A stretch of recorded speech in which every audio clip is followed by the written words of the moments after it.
Hey guys, Ray finally here with a dual review of episode 13, I'm Monster or Rat Trap, and 14 called New Girl in Town. Let me start off with episode 13, which was definitely one of my favorite episodes this season. It really brought the term humanity into question. So, what does it mean to be human? Is it your appearance, your character? Well, we're TMNT fans. We know that the answer is our character. Because you can look human, be human, but lack any semblance of kindness or decency. And then the flip side, looking monstrous, but have a heart of gold. Dr. Falco / Rat King was the perfect villain to flesh out this conflict. When the turtles first saw him, he looked respectable, but they found out that, at his core, he basically has no morals. Somehow that went over their heads in monkey brains, but they took his despicability much more seriously in I, Monster. Finally, they understand how twisted the guy is.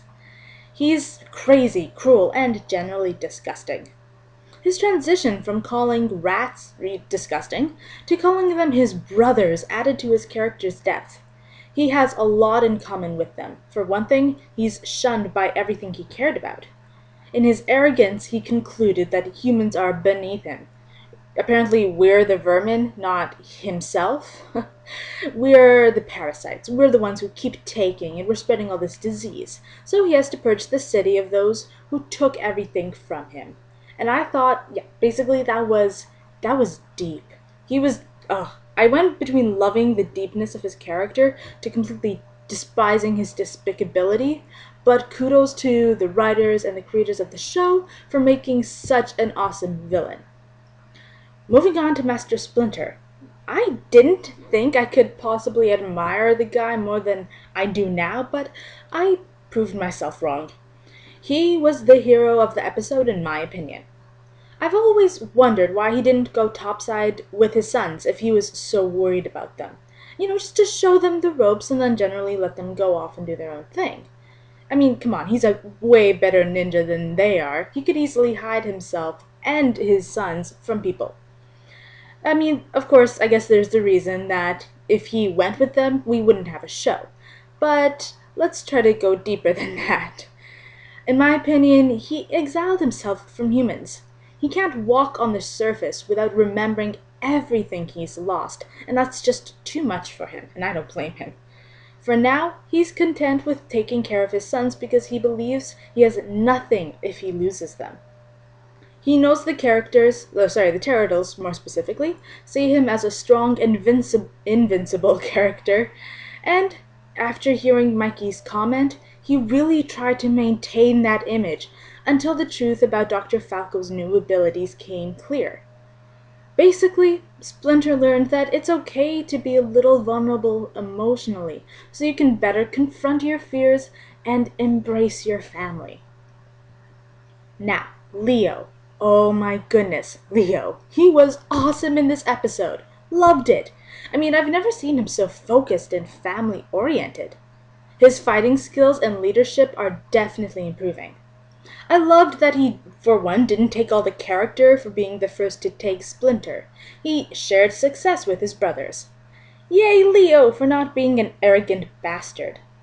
His brothers returned that positivity. They completely trusted him to get them out of any and all sticky situations, and that includes Raph. Also, you know what? Leo didn't let them down at all. He always had a plan, and he definitely got his ninjas through. By far, Leo's best episode.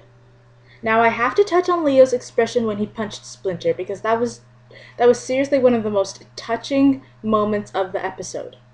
As a reviewer called Elder Tenchi said, many people want to surpass their betters, but they find that everything feels wrong when they reach that goal. It's just inconceivable that they, a student, can better their master. And on top of that, Leo felt ashamed of punching his father, like his family, his idol. So, I just loved that moment. As Mikey said in episode 14, Leo, you big softy. Speaking of Mikey, seriously, I wish episode 12 could have lasted forever. It's saddening to see Mikey regress back to just being a joker. I mean, don't get me wrong, I love his little adorable lines, like at the beginning, oh no dee dodie. I was like, what? But I have to admit, it made me laugh. I have no idea what it meant, but in my opinion, it reflects Mikey's slight craziness, and that's a fine trait. By the way, I love Greg. How do you say his last name? Sipes? He's an awesome choice to voice Michelangelo. Anyhow, it was just what really got me was that Mikey couldn't let go of missing the chance to name the Rat King. Seriously, he was more concerned about that than the fact that the villain was trying to break up the family. Way to lose sight of what's important, Mikey. Plus, it's not like that's the only thing Mikey does for the team. I mean, he jokes around and he's usually pretty positive and okay, I'm sure there's something. Because, like, I mean, Raph, he protects everybody. And, oh, jeez. What does Mikey? Oh, man. That's it, isn't it? Damn it. Okay, someone on the TMNT team needs to fix that. Okay, on a slight tangent. Was it just me, or did it seem like the brothers were more on Mikey's case than usual? It was like they were ganging up on him for doing something important for a change back in episode 12. I mean, just always making him poke Master Splinter. I mean, the poor guy. Sometimes, like, he just doesn't get a break, does he? Talking about guys who don't get a break, Donnie! Wasn't he just adorable in this episode? His crush over April is so amusing, especially how his brothers tease him about it. I thought it was clever how he personalized April's ringtone. I mean, it's cheesy, really, really cheesy, but it's definitely more romantic than that awful desktop picture he had. I really hope he doesn't have that still. There was also that time when he caught her, like, what is that, 3 times now? And then he pulled the Leo. Oh, gosh. Okay, I guess that's the only reason why I really enjoy Donnie's crush on April. It's just so cute, and it's so funny. Alright, anyway. Now, just to get to a few points that I want to mention. Firstly, did anyone notice that the turtles didn't do anything to help, like, Master Splinter before rushing off to help April? It was like, oh my god, Master Splinter, are you okay? Oh gosh, April's in trouble. And then we see a shot of them jumping over, a whole bunch of buildings. There was no, we'll be right back, Master Splinter, you'll be okay, or you should lie down, Master Splinter. Nothing like that. I mean, way to show you care, guys. On the plus side, they finally went topside, like, during the day, because April was in trouble. I'm glad at least, we can see that the turtles and April getting closer. That's nice. I'm not being sarcastic. I really did like that. Okay, moving on.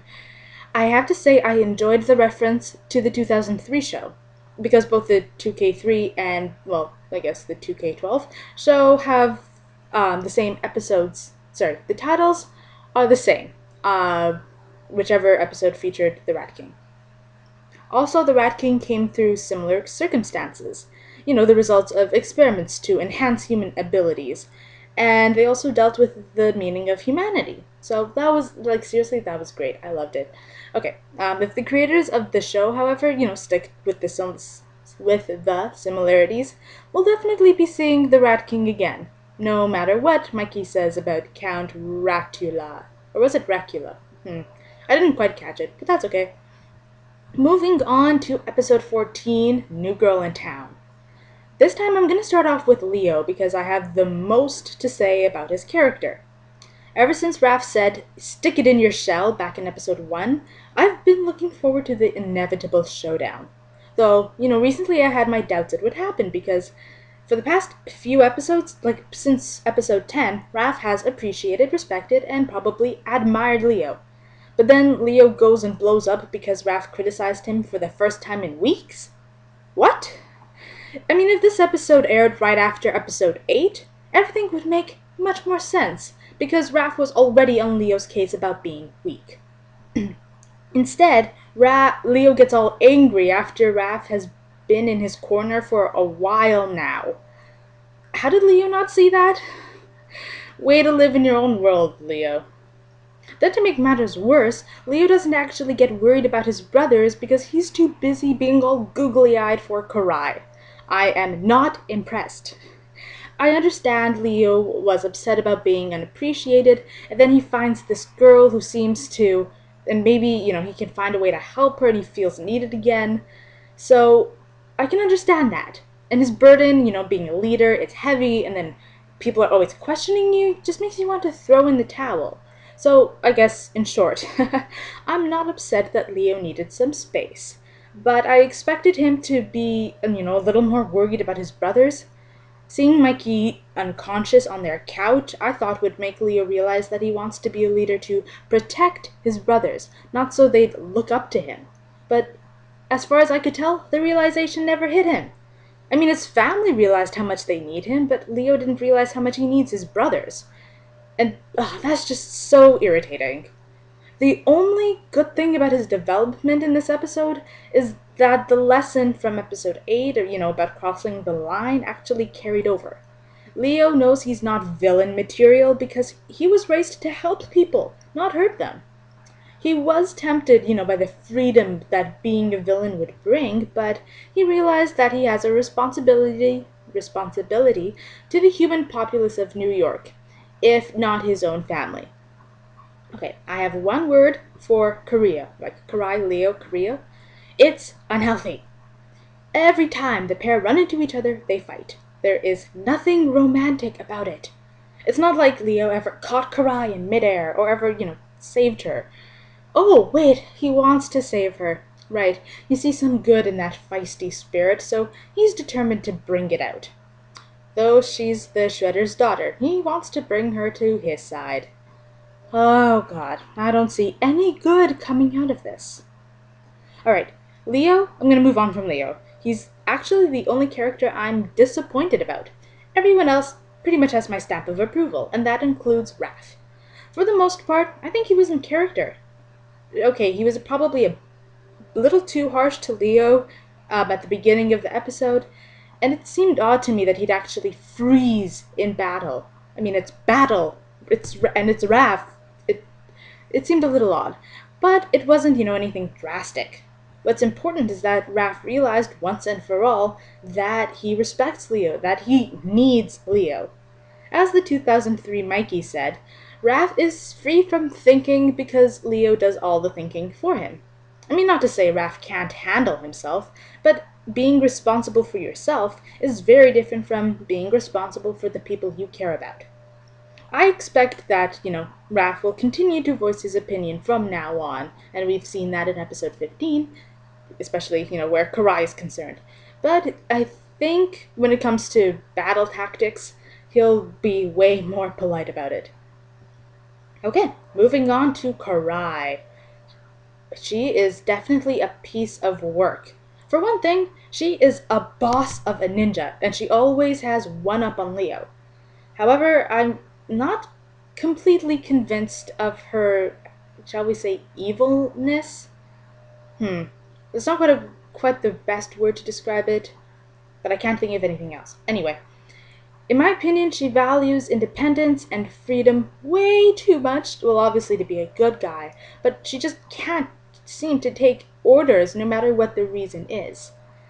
Those are probably the only reasons why Leo is alive right now. Karai finds him intriguing, but she definitely doesn't have any interest in him specifically. Had Raph gone off on his own, I'm sure Karai would have approached him with the same lines. You're the most interesting thing in the city, or something like that. Come join the foot, live your own life, blah blah blah. In short, the turtles interest Karai, but nothing more for now. Once, if they disappoint her, she will not be afraid to cut them into little turtle pieces. So, yep, that's all I have to say about her.